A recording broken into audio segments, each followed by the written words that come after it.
bu toplantı serisi Haklara Destek programı kapsamında gerçekleşiyor. Diyerek sözü kime bırakıyorum? Hocamızı tanıtması üzerine. Right, and now I would like to give the floor to Kim. Merhabalar, hepiniz tekrar hoş geldiniz. You're welcome once again. I'd like to again thank at the beginning always Kırkayak for organizing the seminar series. Kırkayak'a teşekkür etmek istiyorum bu organizasyonu, seminerler dizisini gerçekleştirdiği için. And I would like to just also acknowledge the great work that Kırkayak does every day. So thank you for that. Ve Kırkayak'ın gündelik işlerde sağladığı başarıdan dolayı Kırkayak'a çok And I'm not sure, Ahmet, I don't know if there's a way that I can turn off the translation. Yes, when I'm speaking. there is a problem with the channel, and now you can go on, and we can interpret it. Okay. Okay, perfect. Okay, thank you. And I would like to thank you, Ahmet, also for translating, because you do such a great job, and I personally am really appreciative of that. So thank you. I'd like to thank all of you for making time again for this seminar, and I have the great pleasure this evening of welcoming a good friend and colleague of mine, Dr. Maissaa Almustafa, who has generously agreed to share her time and knowledge with us this evening. So Maissaa, thank you very much for being here today. Before introducing Dr. Almustafa, I wanted to just give a quick recap of last week and connect it to this week. Again, because we've put the seminar weeks together, I think it's useful just to give an overview of how we saw the weeks connecting and just to introduce the topic of refugee journeys. And then I will introduce Dr. Almustafa. So last week we spoke a little bit about the effects of restrictive border controls, preventing people from accessing countries where they can make asylum. And Dr. Steele talked about this in the context of Frontex and Europe, and specifically talked about how this is forcing people to make more precarious journeys through the Aegean and Mediterranean in particular. And he talked a little bit about some of the solidarity work that's being done to rescue people at sea, and specifically talked about the alarm phone project, which he's involved with. Dr. Mounts on the Thursday gave us a bit more of a global perspective around this. In particular, she focused on the role of islands in this process and what she calls the enforcement archipelago. And she talked about how keeping people detained on islands is a strategy which actually, invisibilizes refugees and asylum claims. And it not just leads to greater physical deaths, but she also talked about this as leading to what she talks about as the ontological and political death of asylum itself. So asylum itself becomes less and less seen as a practical solution to the as Adil talked about the refugee problem in the first week.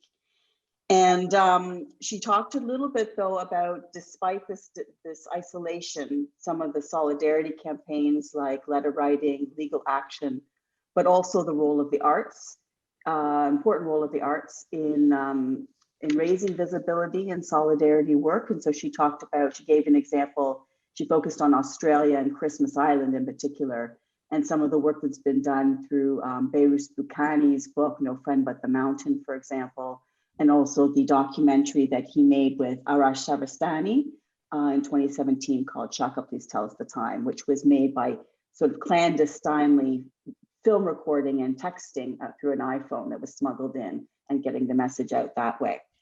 So today, Dr. Almustafa is picking up on this bigger picture to really focus in on the actual journey that people make and some of the conditions about that journey and the concept of refugee journey or migrant journeys, which has become increasingly, really an important concept in the field of migration studies.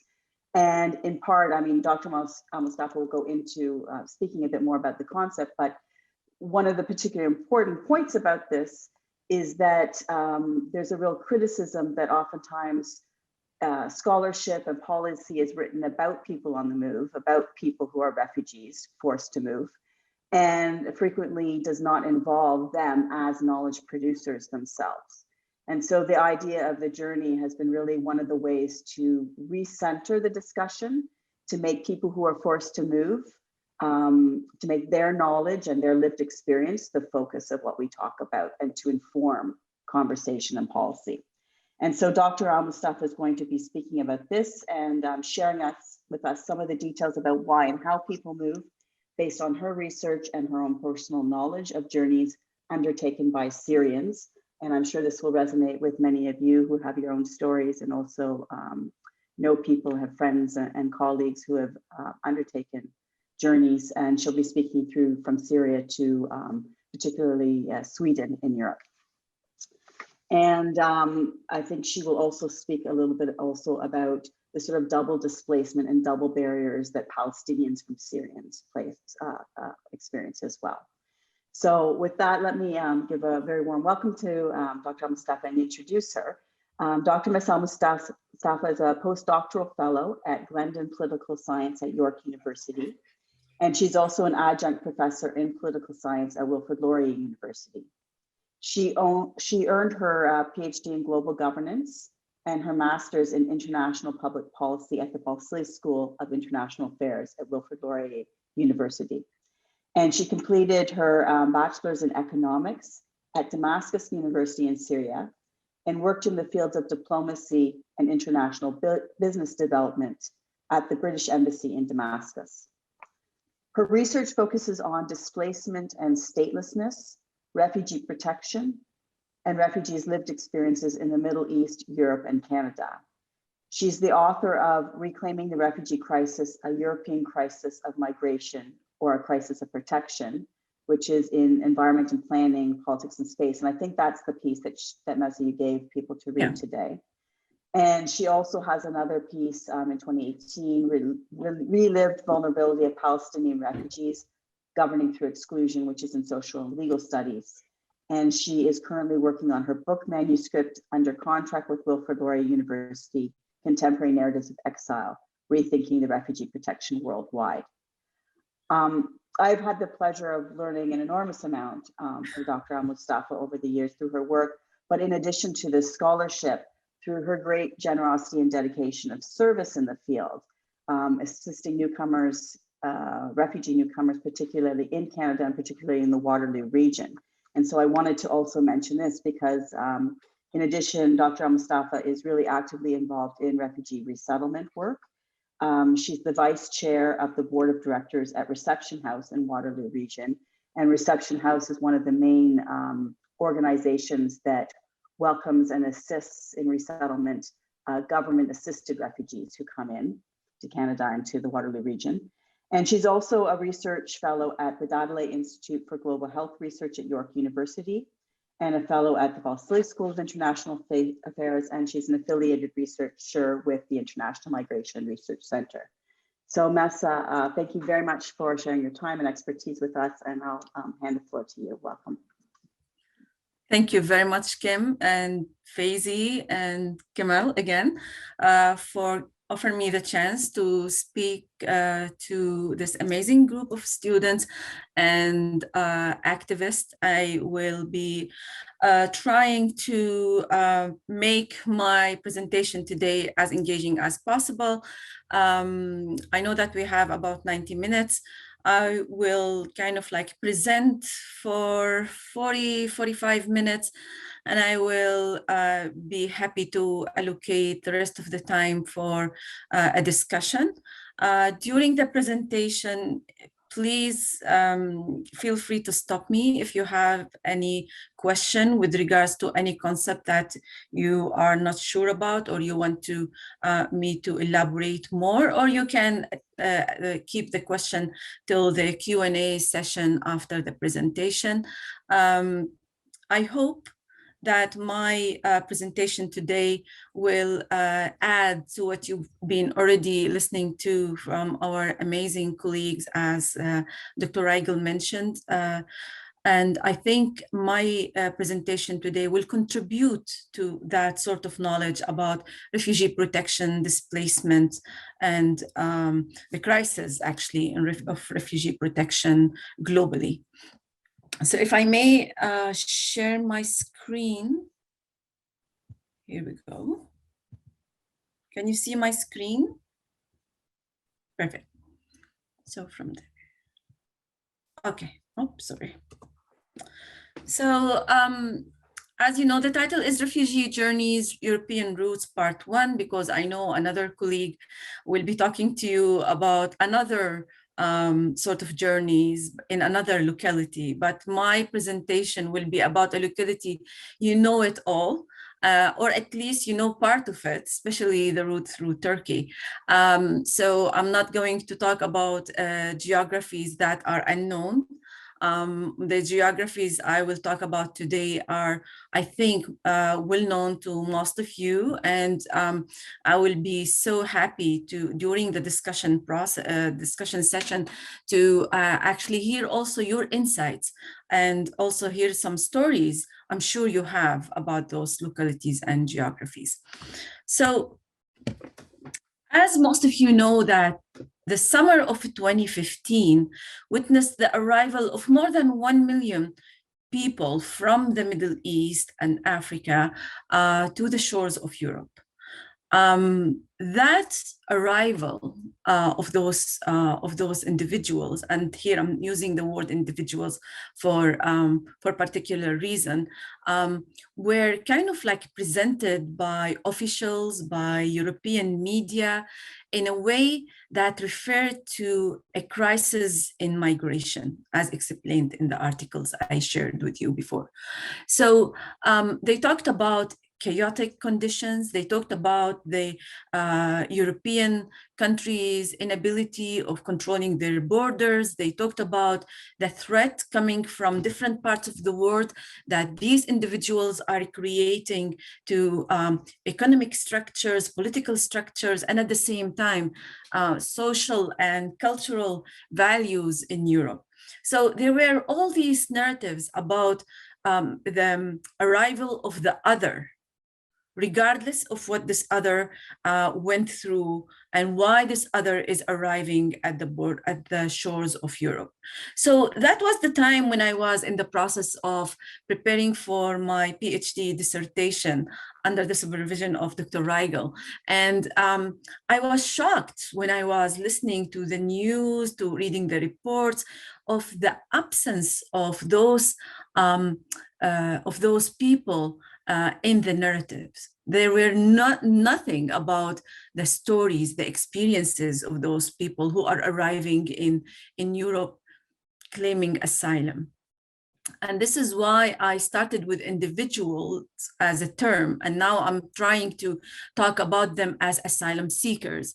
And I'm not using the legal term refugees here at the beginning, just to give you a sense of the differences between all these like terms like asylum seekers, refugees, migrants. And it's very important to use the right term here, because those people who arrived at the shores of Europe in 2015 were not legally recognized as refugees according to the UNHCR, because they were not admitted by European states as refugees through resettlement programs of the UNHCR. They were people who felt the need to be protected.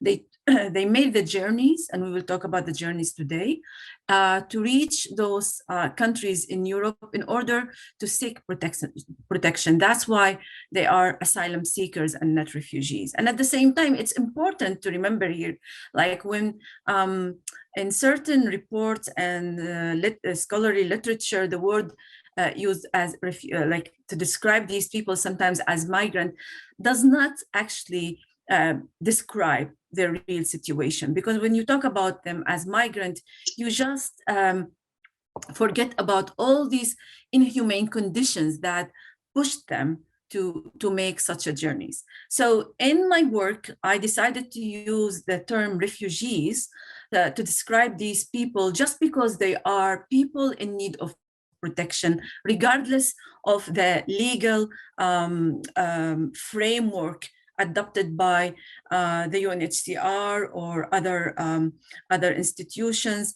that might offer them the protection or not. I mean, in my work, I decided that the word refugee will be the right word to describe these people because they needed protection. And as I said, when I was following the news, trying to learn more about this situation, I was really shocked by the absence of these people as real individuals, as equal human beings to us, to policymakers, to scholars who are writing about them. So I decided to focus my PhD dissertation and research on the experiences of those people and try to write my dissertation from their own perspective. And this is why I actually try to contribute to this literature that centers refugees as the legitimate source of knowledge about their own experience. And this is why I focused in my dissertation about the concept of journey in order to allow refugees to tell us the story about their decision of departure, their experiences during their displacement, and their experiences while making the journey. And in fact, I stopped my dissertation by the minute they arrived in their final destinations, and because there were limits, and I hope that after my future research will be able to elaborate more about their conditions on those final destinations after years of seeking asylum.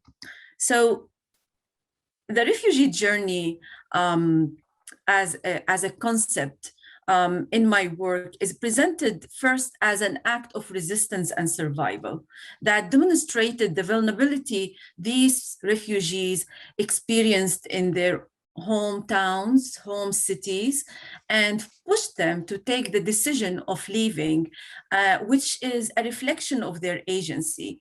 And I have to make clear here that agency is not always about a free choice, because some people actually, or the departure itself was not actually a choice for some of those refugees. And during the presentation, I will elaborate more on this particular idea. The second element of refugee journey is that it's a very messy, complex, and non-linear passage that is not kind of like a direct journey from point A to point B.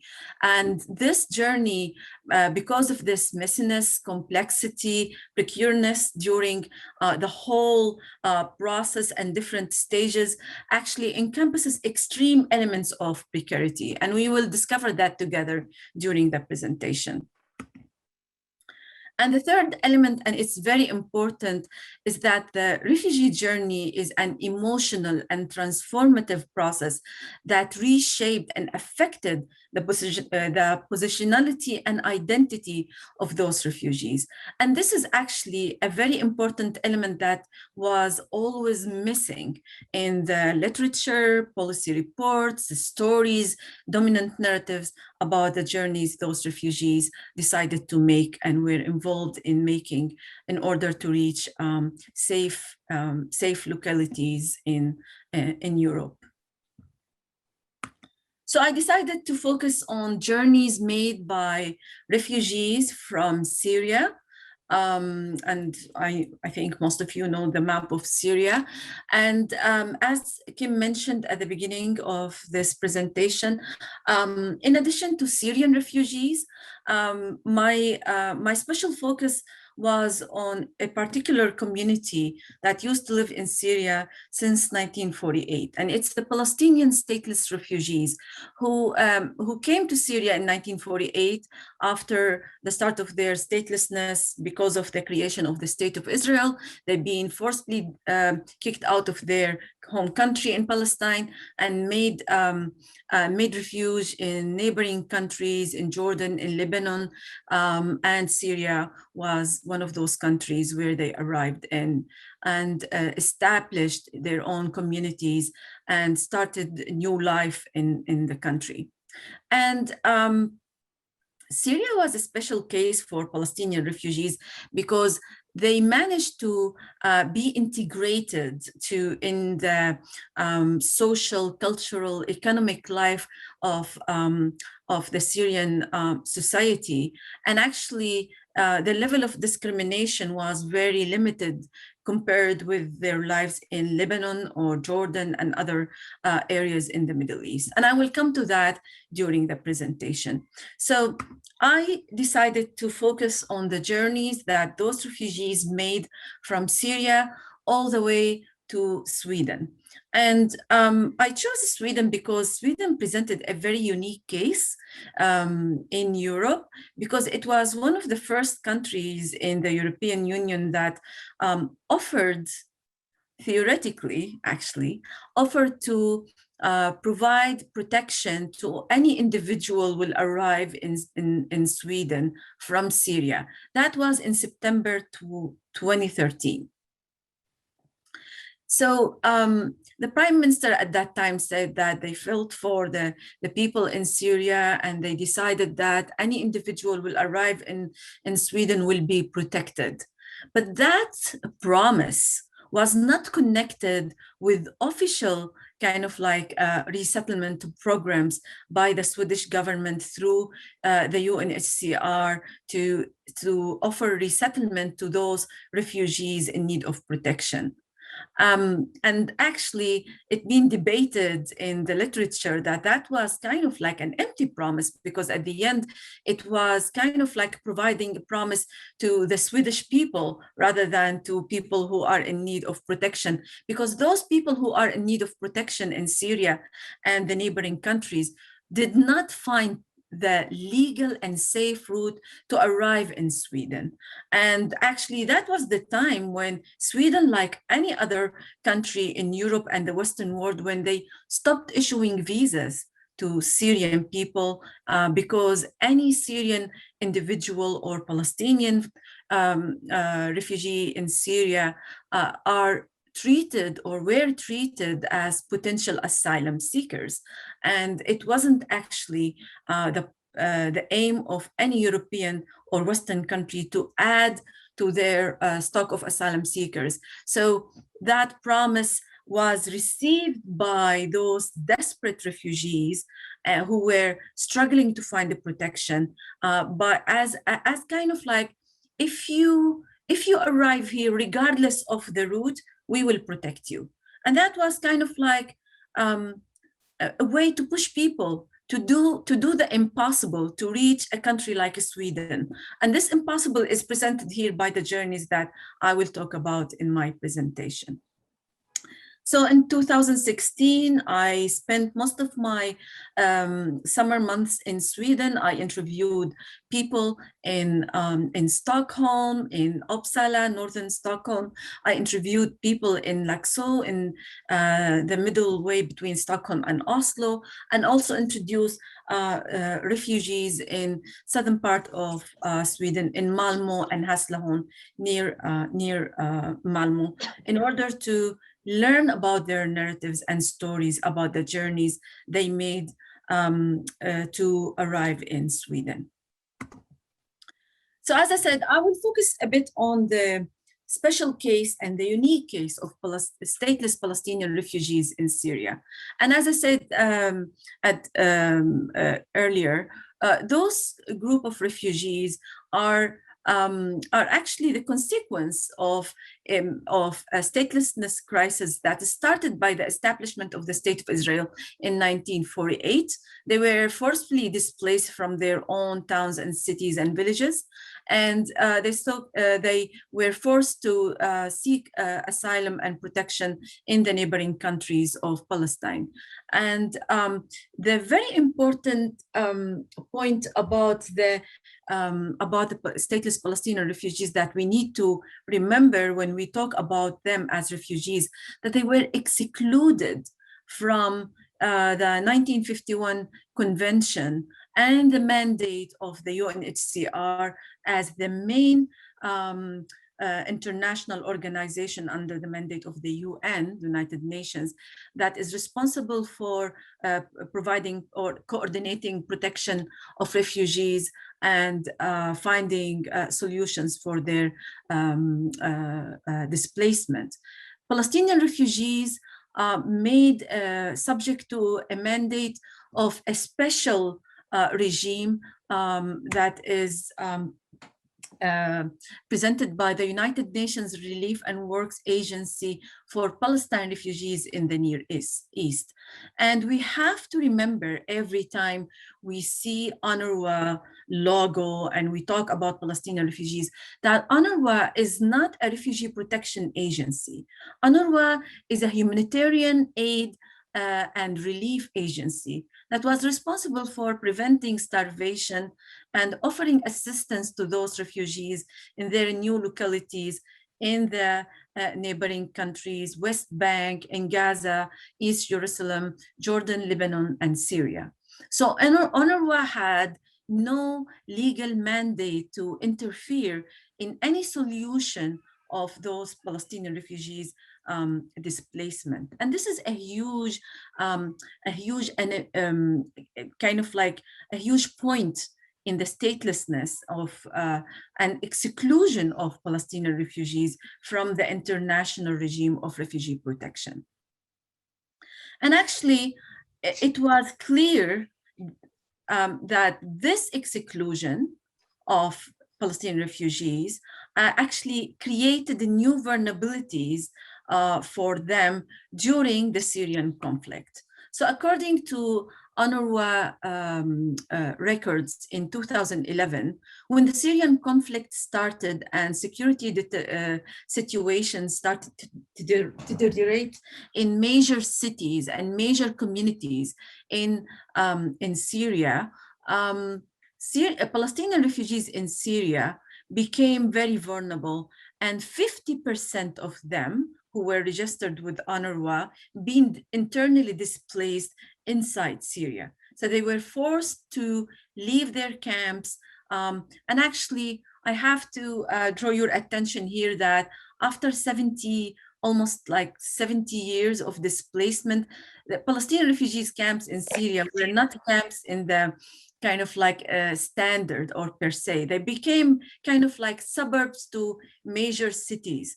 And we will talk about the case of Yarmouk camp, which became kind of like an outskirt in the southern part of Damascus, where more than 1.5 million Palestinians and Syrian people used to live before December 2012, when they were forced to leave the area because of the fighting that was coming closer to the border of the camp.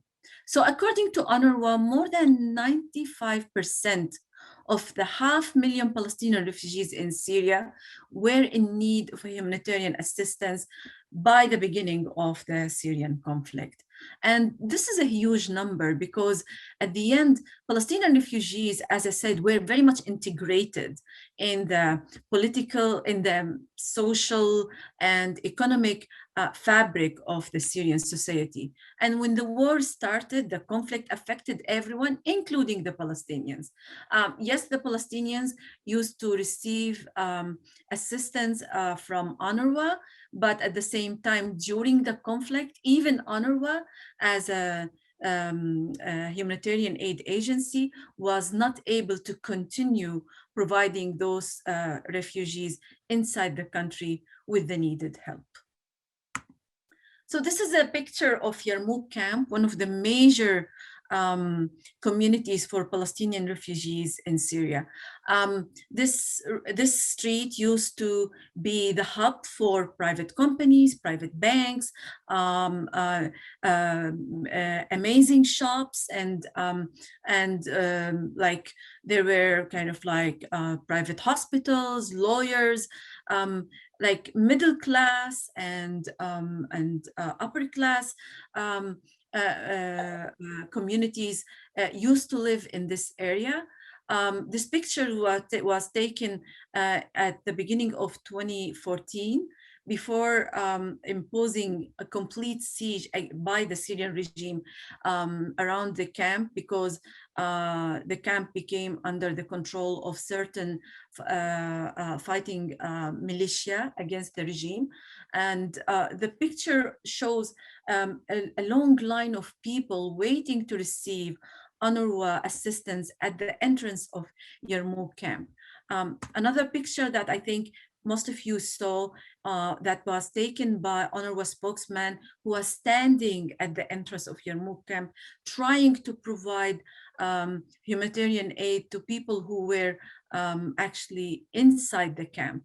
After this picture being taken, few months later, everybody, almost everybody, was forced to leave the camp because ISIS at that time announced their control of the Yarmouk camp, and the Syrian regime imposed a siege, so no one was allowed to get in or to leave safely. So where did people go? I know this is not a great map, but it's very simplistic. It was adopted in one of UNRWA records, but actually it provides us with an idea where Palestinian refugees, where they say, they kind of like, where did they go to find the protection while the war was raging in Syria. So as you can see, we have more than 50,000 people that went to Lebanon. We have around 10,000 people that went to Jordan, around 6,000 went to Egypt, 1,000 went to Libya, and the people who crossed to Turkey at that time was not known, because those Palestinian refugees who crossed to Turkey crossed illegally, because they have a travel document issued for them by the Syrian government, and the Turkish government did not recognize that document, that travel document for stateless Palestinian refugees. They did not consider it as legal document to allow them to cross the borders legally. But I would like to try to draw your attention to the 1,000 who crossed to Gaza. And you have to remember that Gaza is a small area where 2 million people live there under a full siege and blockage by the Israeli army, and also the borders from the Egyptian side is also closed. So those 1,000 people crossed through the tunnels from Egypt to go to Gaza and live with their Palestinian kind of like communities. And you can actually look at that number and imagine how desperate these people were in order to decide to cross to Gaza through the tunnels and through other dangerous routes in order to find protection with communities they think that they belong to. For those who crossed to Jordan, the crossing stopped by January 2013, when Jordan decided that they will close the borders in front of any Palestinians who will try to cross. And actually, it was very interesting to see this announcement made by Jordanian Prime Minister in January 2013. And I will read it for you. Like, Jordan has made a clear and explicit sovereign decision to not allow the crossing to Jordan by our Palestinian brothers who hold Syrian documents. They should stay in Syria until the end of the crisis. So this is kind of like an example of how vulnerable those people are facing war in their communities and closed border that prevent them from reaching safe localities. This is a picture of Sabra camp for Palestinian refugees near Beirut. As I said, Palestinian refugees in Lebanon did not enjoy the same integration and good living conditions like the Palestinian refugees in Syria. They were subject to lots of discrimination, marginalization. As you can see, infrastructure was very weak. Palestinian refugees in Lebanon since 1948 were prevented from practicing certain professions, like no Palestinian refugees in Lebanon will be allowed to be a lawyer or a doctor or an engineer. So for those who are coming from Syria, they are moving from war to join their Palestinian brothers in Lebanon, to join them in this very kind of like poor living conditions in those camps.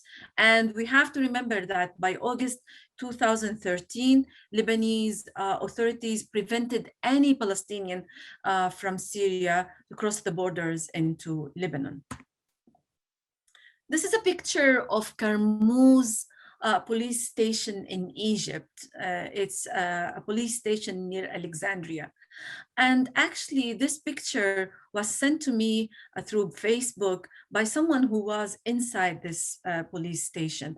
And I wanted to use this picture to provide you with an example of the living conditions for those Palestinians who try to cross to Egypt, were under we're living under difficult conditions because of the political situation in Egypt and the political sensitivities that Palestinians became subject to due to the relationship that Egyptian authorities kind of like created between prohibited Muslim Brotherhood in Egypt after the coup of Sisi in 2013, and Palestinians.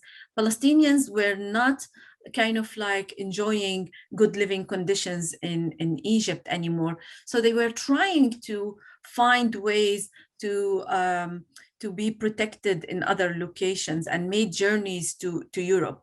But if they are caught by the Egyptian police, they will be put in such condition in police centers, and they will be subject to deportation back to Damascus. And many of them who been deported were actually either detained, and there've been reports about people just disappeared after their arrival in Syria. So this is just a glimpse and a small example of why people like Palestinians and actually Syrians as well were not finding protection and safety in the region. And this is why thousands of them decided to make the journey towards European destinations. So I will start talking about the routes that those refugees used to in order to arrive in Europe. And I have to remind you that all these people, as I mentioned at the beginning, did not find any legal way to reach those destinations.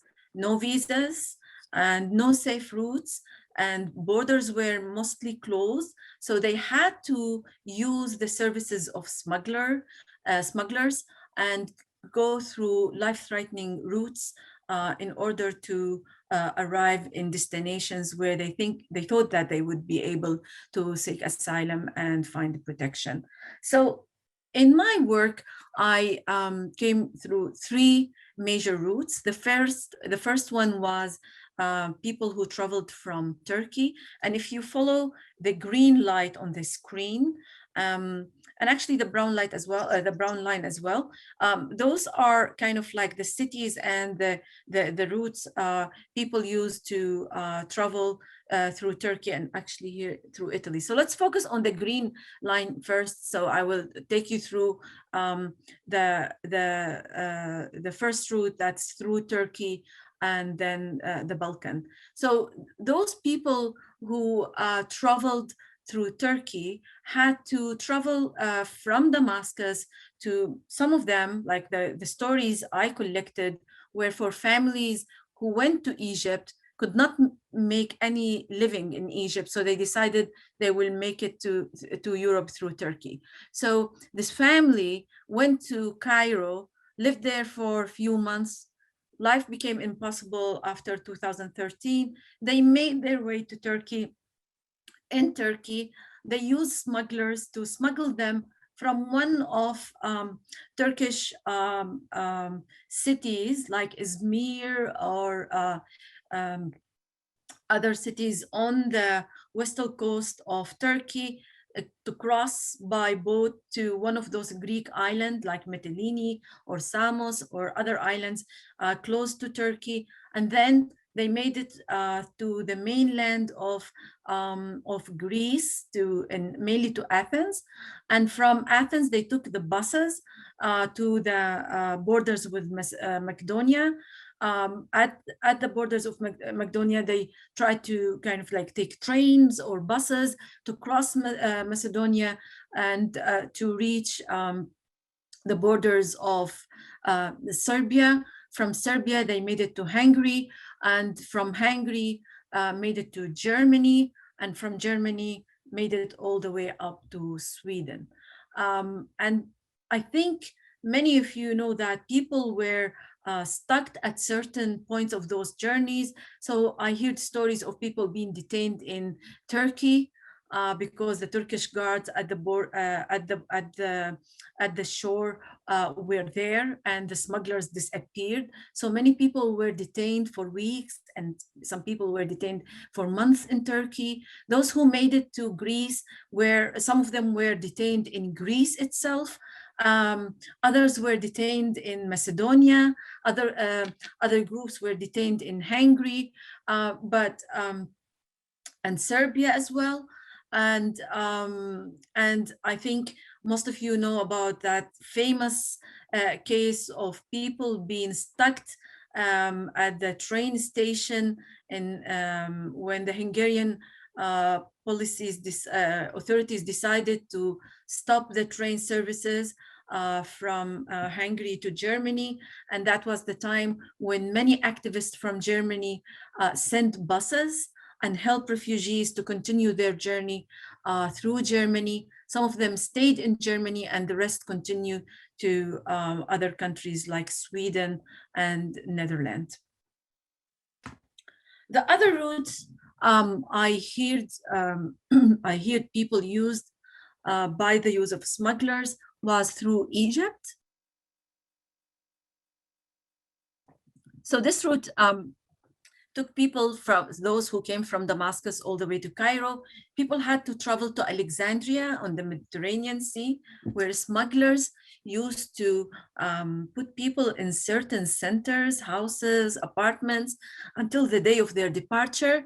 And then they used to take them in small boats to bigger boats in the Mediterranean, and take them all the way to Sicily, where they dropped them there, and people had to make their own way to mainland in Italy. The majority went to Milan, where they took trains or used the service of smugglers, and that took them all the way to Sweden through Germany and Denmark. Some of the people were not able to make it to Turkey straightforward. As I said, it was non-linear journey. So I hear the stories of people that after their displacement and crossing the border to Lebanon, they hear that the UNHCR is involved in finding resettlements for some Syrian and Palestinian refugees from Thailand. So some of them went all the way to Thailand in order to be able to be assisted by UNHCR to find ways to be resettled in Western countries. And after a few months in Thailand, they discovered that it's not working. Their visas were expired, and many of them were subject to be in prison in Thailand. The situation I heard about from the people were inhumane, were very terrible, and some of the luckiest ones made it to Turkey, and then from Turkey made it through the Balkan route I talked about in my previous slide, all the way to Germany, and some continued the way to Sweden. The third route people use in order to arrive in Europe, and it's the most horrific route. Actually, it's unbelievable. The stories I heard about people who used that route were so tragic, was the Libyan route. And when I say tragic, I'm talking about the conditions that people being warehoused, and I use this word in particular, that they weren't gathered, they were warehoused in certain centers by the smugglers, especially in Zuwara area in western side of Libya, waiting for the smugglers to smuggle them again to Sicily, where they will be making their own way to mainland Italy, all the way up to Milan, and then they will either go by themselves by using the train or use smugglers in order to arrive in one of those northern European countries. During my research, while I was listening to refugee stories, I came across stories that were unbelievably kind of like tragic. Like I was, in fact, I was able to meet a mother who lost her son while she was making the journey from Turkey to Greece. And this mother was pregnant and her son was 3 years old. And when I met her in Hässleholm in Stockholm, she was still convinced that her son was still alive and rescued by another family. And actually, that was 1.5 years after her journey. And at that moment, she was still very active and involved in communicating with Syrian and Palestinian families in Greece, in Germany, in Sweden, trying to allocate or find some traces that can help her with her attempts of finding her son. So this is just a small example of the stories I heard during my research on the routes that refugees made in order to arrive in Northern Europe. Again, I would like to share with you here a quote from Faris, who I met in Stockholm, and he talked to me about his journey through the Libyan route. He told me that we were surrounded by death. It was everywhere.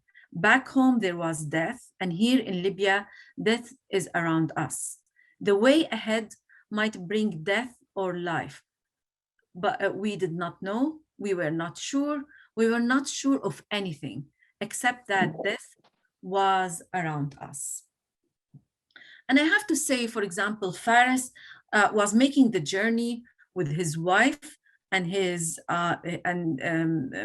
son, who was still a baby, like he was less than 1 year old. And for Faris, Europe was never a dream to travel to. Actually, when he was forced to leave Syria, he didn't have a passport, and he had to pay a bribe to immigration officer in Damascus to issue him a passport and issue his family a passport. And when he went to Libya, he tried to live in Libya, and he established a small business, like a small restaurant, where he wanted to just find safety and create new living and create new community of friends. But then the situation in Libya itself became impossible to bear, and he had to find a smuggling network to smuggle him with his family and his group of his friends through the Libyan route. And the stories I heard from Faris about that route in particular were unbelievable. Like Faris was someone that I was introduced to during my research. I didn't know him before. We met in a coffee shop in Stockholm. So I was a stranger. And when I asked him, can you tell me about your journey? He started at 11:30 and he didn't stop until 6:30 in the evening. He just wanted to tell a story, and he cried while he was telling me the story about his journey, because he felt guilt of leaving his mother behind. He felt guilt of leaving his home country. He felt humiliated by the smugglers. He felt humiliated when arrived at the Italian ports. He felt so humiliated when he arrived in Malmo, and then humiliated when he was taken to a gathering center in Stockholm. So it was a story of kind of like complex transformations and emotional changes that refugees were forced to go through in order to be able to seek asylum. And when I met Faris, it was 2016. Faris was actually, that was almost 2 years after his arrival, well, less than 2 years after his arrival in Stockholm. And at that stage, he wasn't actually offered the permanent residency in Sweden at that time. And he was still not sure about his future, his family future in the country. So I will end my presentation by just reminding you about the 3 elements of my concept about refugee journey. So as I said, it was an act of resistance and survival that reflected people's agency. It's a messy, complex, nonlinear passage that had lots of elements of precarity. And finally, and most importantly, it's an emotional and transformative process that reshaped refugees' positionality and identity. I will stop sharing my screen now, and I will be so happy to start a discussion with you, maybe starting with your questions, insights, learning from your knowledge about refugees' experiences that you may came through during those years, and we can learn from each other. Thank you so much, Dr. Almustafa. Thank That you. was fabulous. Thank you. I always have questions, so if nobody else is going to ask, I can ask. Sure. But I'll just give people a moment to think about questions. I'm sure there are questions. Yeah. Please just go ahead and turn off your microphone and ask too. Don't be shy. Can I ask you maybe just to start, Maissaa, a little bit about the last kind of aspect of the refugee journey in terms of the transformative potential? You know, you started by saying that you were using refugee not necessarily in terms of the legal definition of it, but in terms of sort of a larger, you know, definition based on being forced to move. And the concept of, or the labeling of refugee is a kind of interesting one, because some people say, yes, I want to be called a refugee because I see it as imbued with rights, or I see it as imbued with recognition of the struggle, as you've just shown us, the huge complex journeys and time that I've spent to claim and get protection. Other people say, I really dislike that term. That term has stigma attached to it. I don't want to be associated with that term. And so in your own research, I think you found that the concept of refugee and refugee-ness is not something that you kind of, people don't necessarily think of themselves as a refugee. It's a concept that gets thrown on them. They may take it or leave it. And also it travels with them. So the journey doesn't end when they get to Stockholm, for example. And refugee-ness becomes sort of a transformative identity. And so I'm just wondering if you could talk a little bit about that, and maybe just in terms of the transformation, did you learn anything about like changes in gender relations, for example, that happened through traveling and the journey that was enforced on people, differences between the roles that men and women were faced in undertaking, and maybe even with their children, different roles that the children had to take on? Yeah. Actually, I will thank you, Kim, for this question. I will start with the last part of the question, talking about the transformation of gender roles. So during my research, I interviewed many mothers who made the journey with their children without their partners, either because they lost their partners in the war or because of financial circumstances that did not allow the whole family to travel together. And this is another actually element of the guilt people felt of leaving someone behind just because they couldn't afford paying the full cost of the journey for a whole family to travel together. So I interviewed mothers who made the journey from Turkey through the whole Balkan route, walking from border center to another. One of the mothers was traveling with 5 kids without any protection, without any support, and she was just like she was acting as a mother, as a protector, and as a provider during the journey, and actually after also her arrival in Stockholm. So for those mothers, the complexity of the journey was very, very obvious. The impact, the emotional impact of the journey was very obvious, because they felt the guilt of taking their children through this unbelievable experience. Some of them cried when they told me that at certain moment they had to tell their children to lie about their identity in order to pass the borders. And some of the mothers said, I would never tell my child to lie about their names or the country they are from, but we wanted to pass and we had to do it. And others were talking about imposing this trauma on their children of the illegal passing of borders, and they felt ashamed of themselves, and the internal shame they were feeling was very clear through their words and the stories. But at the same time, they felt a lot of kind of like agency and accomplishment, that they made it at the end, and they provided with their children opportunity to live in safety and to offer them a chance for a better future. So this is why I said that it's very complex, and it's very transformative, and we will not be able to understand it by reading reports, numbers, without listening to people's stories, without listening to their words and seeing their tears.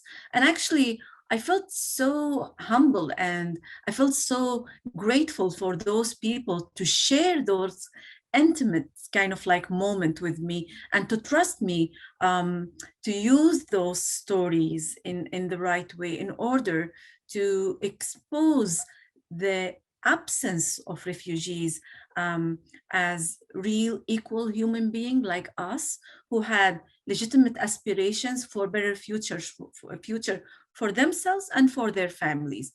So if I go back to the stigma of refugees, and actually this is one of the reasons why I decided to focus on Palestinian refugees in particular. For Palestinian identity, the statelessness and the notion of refugees is very much connected to their identity as Palestinians, right? So for them, even they were killing themselves to arrive on those safe haven in Northern Europe, like Sweden or Netherlands, or Central Europe, like Germany. They were talking about the importance of keeping their status as stateless Palestinian refugees, in addition to any new kind of like legal identity they may obtain after receiving protection. For Syrian refugees, things were a bit different. The refugee notion was very much related to either being a victim or being a threat. And this is why many refugees, especially Syrian refugees I interviewed, were very much trying to focus on the idea that we do not need any humanitarian assistance. We are not here to threaten these communities. We have qualifications, we want to work, we want to be recognized as people who can contribute to their new localities and host communities. So yeah, but at the same time, this imposed illegality on them was another element of complexity of the journey. Many of them cried when they remembered the humiliation of crossing the Syrian-Turkish borders illegally, or being forced to accept the protection of smugglers and paying smugglers in order to be able to cross borders illegally. So this illegality affected actually their acceptance of the term refugee, if it's used as people who are challenging the borders or people who are imposing kind of a threat to this new locality they are arriving in. As you know, Kim, we talked about that many times, that refugees in the mainstream narrative are always presented either as victims who are not equal to us, victims who are faceless, who are coming to our research as abstract data, who had no legitimate aspirations for living like us, like equal human beings, or a threat.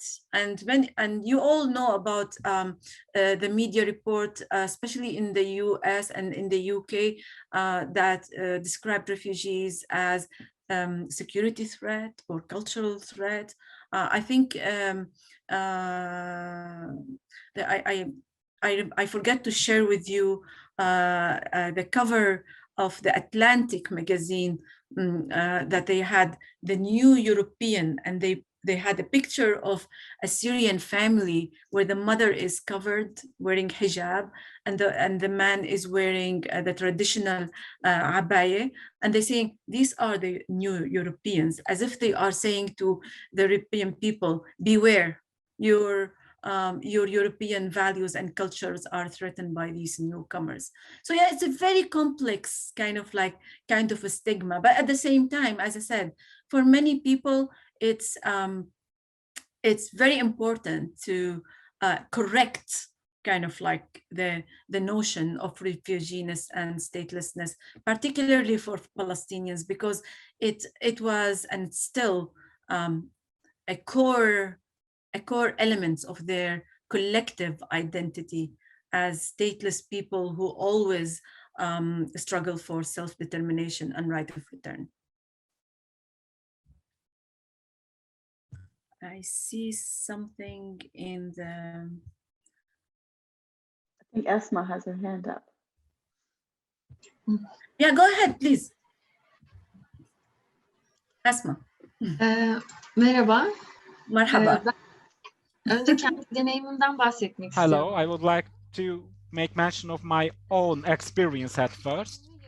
I am a semi-Palestinian and semi-Turkish. My father used to be stateless for long years. Just after that, he became a citizen of Turkey and Jordan. And those photographs which you showed are amongst countries which we visited from time to time. And my father was a political figure in Turkey during university education, so he was deported. And after that deportation and ban was removed, we started living in Turkey again. But for a long time, my father could not gain citizenship in Turkey. So Turkey is not a safe country for Palestinians so much. And in maps, you said that the number of influx is not certain for Turkey. I heard so many narrative stories. My father is an Al Jazeera correspondent as well, and he found the opportunity of speaking with Palestinian newcomers on the border who were crossing the border. And those documents given by Syrian government was not accepted, as you said. Yeah. And even if they said that they were Palestinians, they were not accepted in the Jordan border. So they built up such a strategy, such a tactic that none of them said, I am Palestinian. They all said that we are Syrians. So they are recorded as Syrians. So it is almost impossible to figure out the exact number of Palestinians crossing the border anymore. Yeah. So I am really very eager to hear what you said. I am really very enthusiastic about working in the same field, especially I am interested in stories of women coming from Syria, migrating from Syria. And also you know that Palestinians as of now are under the huge aggression and attack of Israeli forces as of now. So it is really very great to listen to you now, to hear you now. And you also made mention of double displacement. And is it appropriate to use it for Palestinians only, specifically for Palestinians, or do you have any alternative concept which could be used for Palestinians as well? Yeah, thank you very much, Esma. Actually, you touched on a very important point with regards to Palestinians in particular. And as some of you know, that Saturday, May 15th was the day of Al-Nakba. And actually, there have been lots of activities to address Al-Nakba, which is the day of catastrophe where Palestinians accumulate this day every year to make the world remember their statelessness, and that was caused by the establishment of the State of Israel.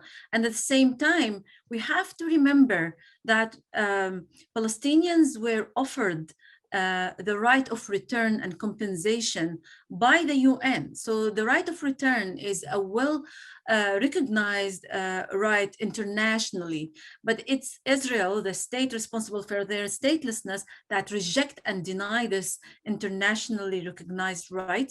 And actually, in my other article about the new vulnerability of Palestinian refugees, I talk about the need to work on activating the right of return for those stateless refugees to save them from making such horrible journeys looking for protection. If we don't offer them that fair and just and internationally recognized right, Palestinian refugees as stateless refugees who are not recognized by the UNHCR, and UNRWA has no mandate to interfere in ending their displacement, will be subject to new conflicts and will be subject to new displacement again and again and again, because at the end, it's up to the host country to offer them protection, to integrate them, or to discriminate against them, like the case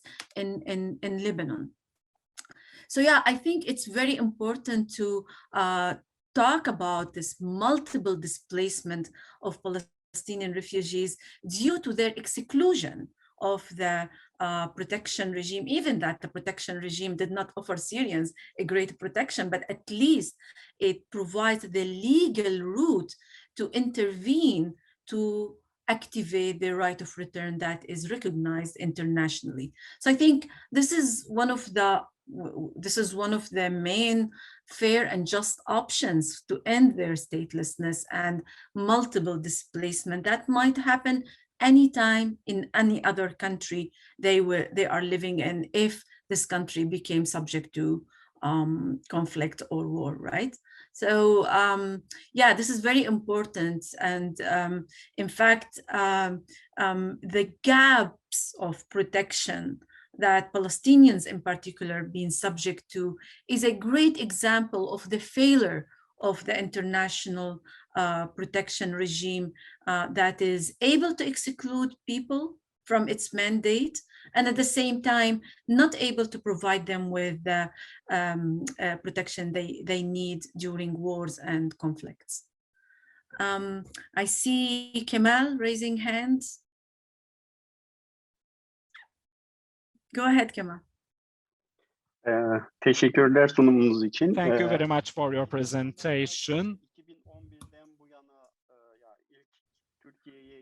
Indeed, I would like to mention the first comers since 2011 from Syria. In 2012 and 2013, lots of Palestinians living in Syria fled to Turkey. I witnessed it personally. And in Kilis, the camp is very close to the border, but they are not allowed to get into that camp. So NGOs provided them with a camp area, tent area, and those Palestinians stayed there for almost 1.5 years. And during that period, the tent cities, activists used the center of Kırkayak Cultural Association for convening their meetings. And Palestinians also encompasses invisible refugees, Armenians, Palestinians, they are invisible refugees. I define them like that. And some of them are provided with temporary protection documents, but most of them went to Istanbul and border cities mostly. And in Antep, we still have some Palestinian friends. One of my engineer friends, for example, I asked him, what about life for you? How is it going for you? And he said that, just look at that temporary protection document. This is my identity. I have always been living with those documents, so I am not a stranger here in Turkey, and it is not something weird for me. I am very accustomed to live like that. So I would like to fresh our memories in this respect. And those Palestinians who enter Europe, what is the procedure they face with in terms of asylum seeking or refugee status? Could they benefit from the legal rights which are offered to others by UNHCR or not in Europe? Thank you very much, Kemal. Definitely, I totally agree with you. I think I can add to your comment on Kilis. I was in Kilis actually with Kim and Faizi, and we met Palestinian families who made it from Nerab camp near Aleppo to Kilis, and they told us about the tragic story of crossing the borders and as a family, and the financial and social difficulties they living in Kilis at that time. So yes, they are the invisible refugees because at the end, as I mentioned, UNRWA, which is the only organization that is responsible for helping them, had no mandate in Turkey. So in Turkey, Palestinian refugees are not provided with any protection, not by UNRWA, because it's not there. And even if UNRWA is not active or operating in Turkey, they are not allowed to approach or access the protection through UNHCR. I may add to this that this is not the first time for Palestinian refugees in the region to go through similar experiences. After the American invasion to Iraq in 2003, Palestinian refugees were stuck at the Iraqi-Syrian borders for more than 1 year. And at that time, I remember friends who were active with the Syrian Red Crescent and other organizations who used to go to that camp to provide them with assistance, with drinking water, but nobody was able to provide them with any kind of protection because, as you mentioned, their identity was linked to this temporal status according to the country they were living in. So Iraqi refugees made it inside Syria without any issues, where Palestinian refugees from Iraq face huge difficulties at the Syrian-Iraqi borders. Same thing happened during the war in Syria. And as you mentioned, Kemal, definitely, they are the invisible refugees. But at the same time, they are the refugees who are so keen to maintain this status of Palestinian stateless refugee because it's part of their identity, because it links them to their national narrative about their collective memory, collective identity. But this has nothing to do with their legal and economic and social rights that they are supposed to have access to in any place they live in, because they are in need of protection. And this long-term temporality was actually or still the case for them since 1948. And it's, as Asma said, that it's repeating itself every time they go through a new displacement. I see Abir hands up and then Ziad. Abir, you can go ahead.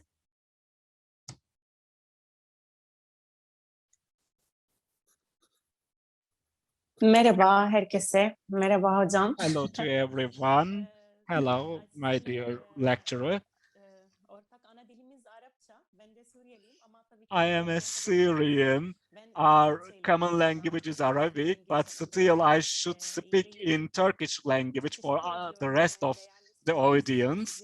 I would like to thank you for your valuable presentation, and it is really very good to hear those tragic stories because we have so much in common, and you provide a clear distinction between real stories and figures with numbers, because the important thing is individual stories. We face with numbers so frequently that what we have been through was oversimplified from time to time. So sufferings, tragedies, and needs should be addressed, because once we address them, we come closer to other communities, because otherwise we could fall apart from the other communities. That precarity and illegality, as you said, could be characterized with long-term influences. Those are not instant influences or short-term influences. Those could even be intergenerational influences. And this is true for all refugees' journeys.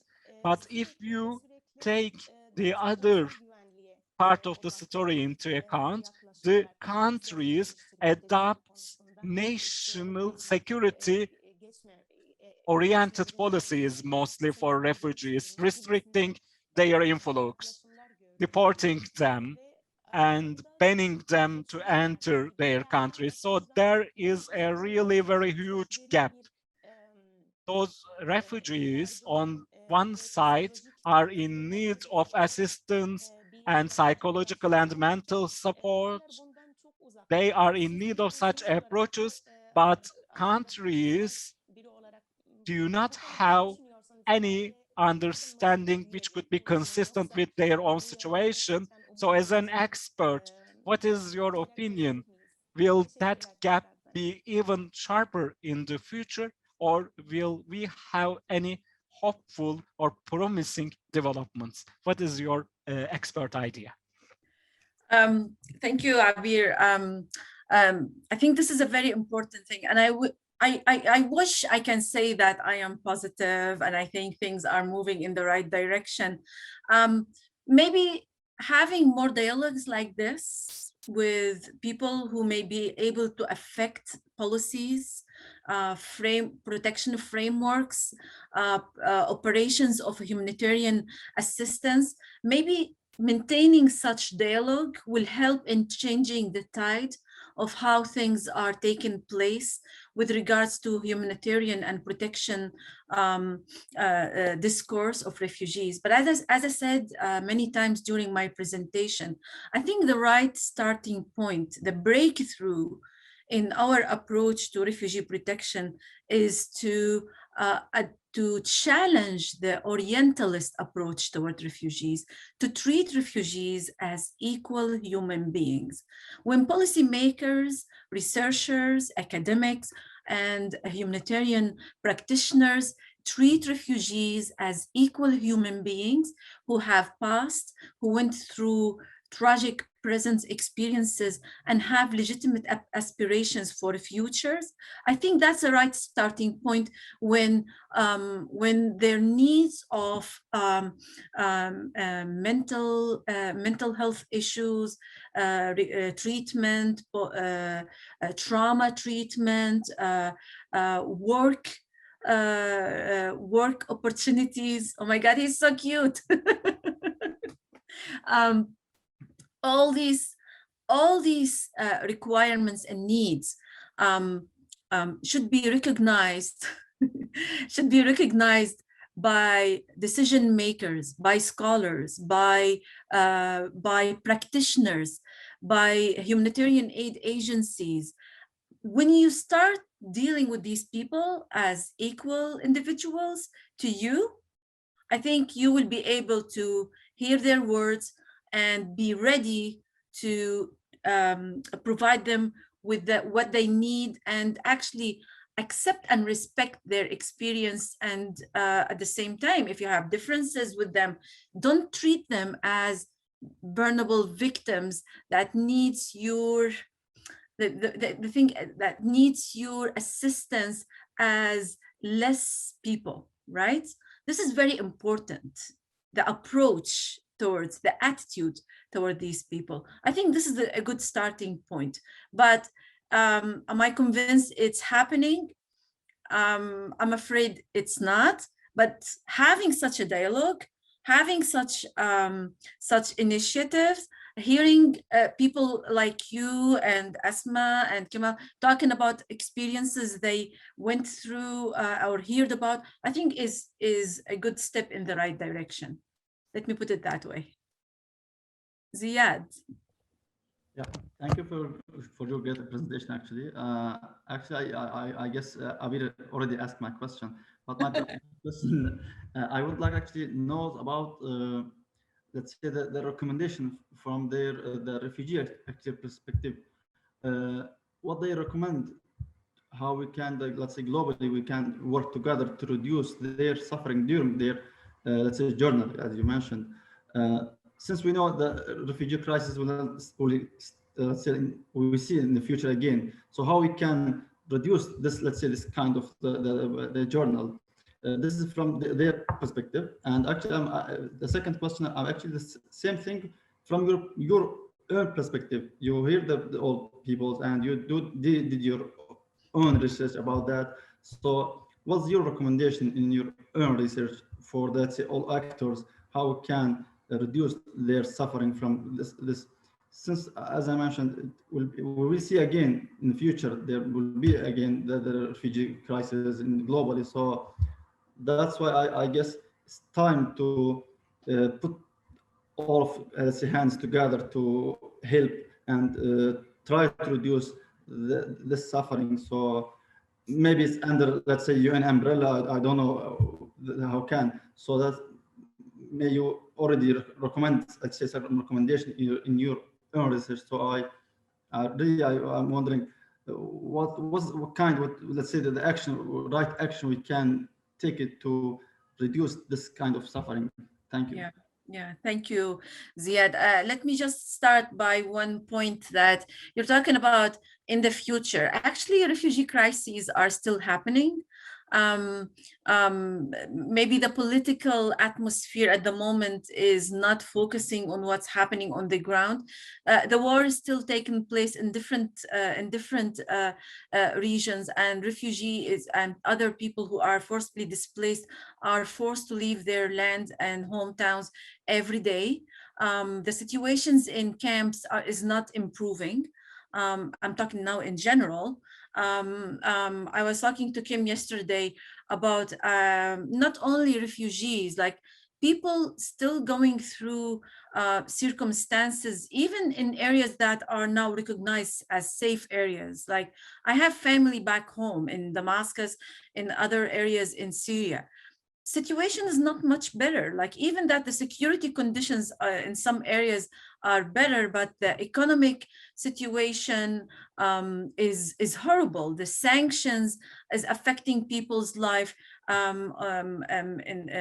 dramatically. So I'm like, in my dissertation, I refused to provide a set of recommendations, because I think many agencies are very good in providing all these recommendations. But as I said to Abir, I think the starting point is to listen to refugees and to accept them as a legitimate source of knowledge about their own experience, about their ability to provide us with some suggestions about the best way to protect them, rather than us as scholars or policymakers to come and impose solutions on them, that those solutions sometimes are part of a wider political agenda rather than focusing on their needs. For example, even here in Canada, which is a country that is internationally well known for admitting refugees through official resettlement programs, it's not a secret. Many refugees are struggling through the integration process. Their professional accreditations are not recognized or accepted. Many lawyers, pharmacists, engineers, doctors are still not able to practice their professions because they are facing barriers in the education system, language, employability, housing. So all these issues are still affecting their lives even after receiving protection. And some of them are already Canadian citizens. So what I'm trying to say here is treat refugees as legitimate source of knowledge about their experience, and at the same time, I think they will come with the right options and scenarios to end their predicament in the way they think is best for them. So this is a starting point. Else than that, I will be just repeating other recommendations that you can read about in UNHCR report or UNICEF or CARE. I'm not saying they are not great recommendations, but I am not here to repeat what's been said all these years, but did not actually reflect an improvement in refugees' conditions. Do we have time to take Yunke's question? Sure, let's take it. Yunke, go ahead. Yonca, sorry, I pronounced it in English.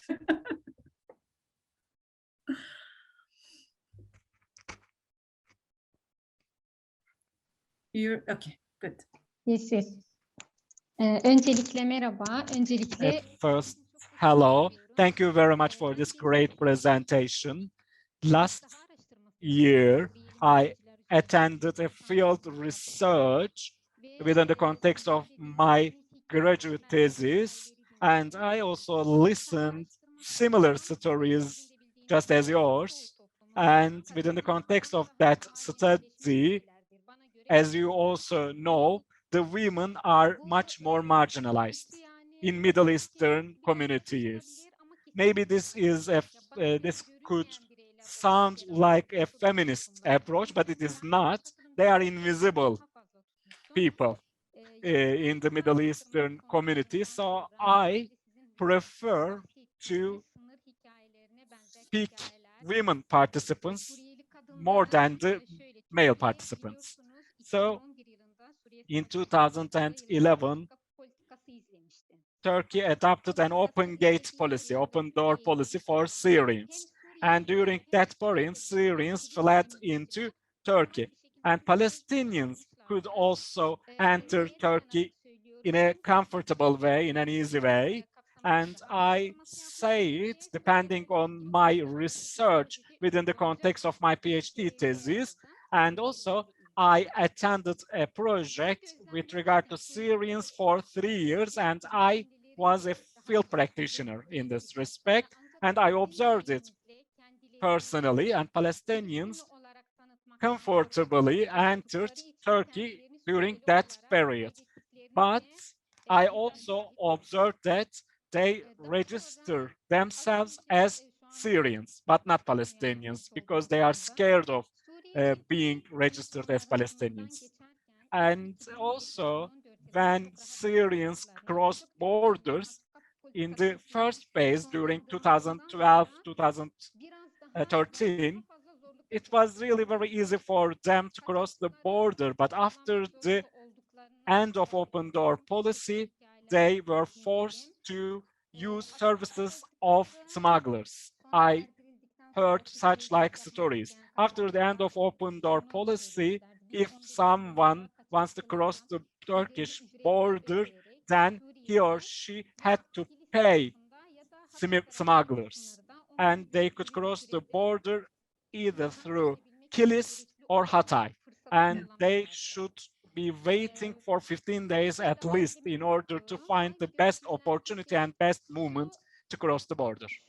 And also during my interviews, I reached such a conclusion that Syrians or Palestinians currently living in Turkey feel themselves uncertain about the future because they are only provided with temporary protection here in Turkey.